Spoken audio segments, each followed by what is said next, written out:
Yes. I was just looking at the United States court system. Yes. Mhm. The U.S. court system has two levels, state and federal. State courts handle cases that affect state constitutions and laws. Federal courts hear cases that involve the United States Constitution, yes, and federal laws, plus cases in which the U.S. government is one of the sides. Now, this is a civil or criminal case. Yes, courts of limited jurisdiction. And then there's a ruling. Oh, and then this is civil or criminal case.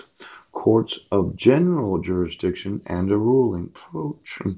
Then you have an appeal, the intermediate appellate courts. Yes, a ruling. Then you appeal to the state Supreme Court, and then there's a ruling. Yes. You see how that works? Right. You have a limited jurisdiction. Yes. Then you have general jurisdiction.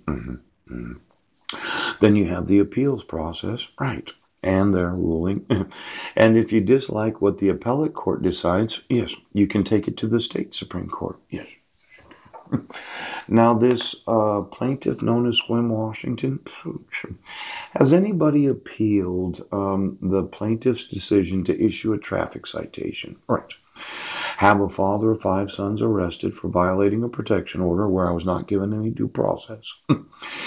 Where you took my five sons without any actual signature on my part. You never, ever had any proof of service or my signature before you gave custody of my sons to my wife. Nothing, not a fucking thing.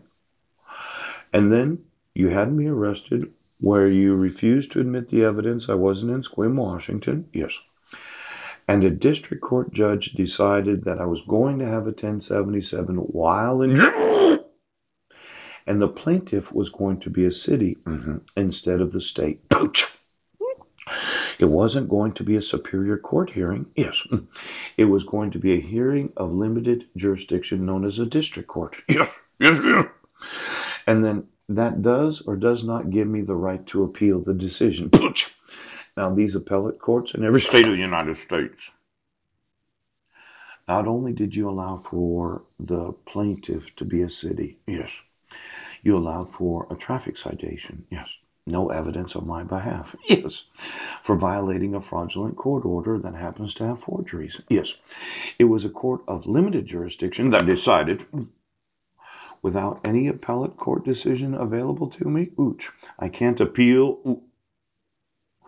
Well, let's say it's the Attorney General of the state that allows for restoration laws to be enforced. But it doesn't require a court of general jurisdiction because I would think that those are superior courts. What's the limited jurisdiction of a district court? And what's the general jurisdiction of a superior? Now, you have me arrested again for a failure to appear. Yes. Where you sent all my court notices to a location where I was informed that if I call either Mike or Marilyn, that you, as police department,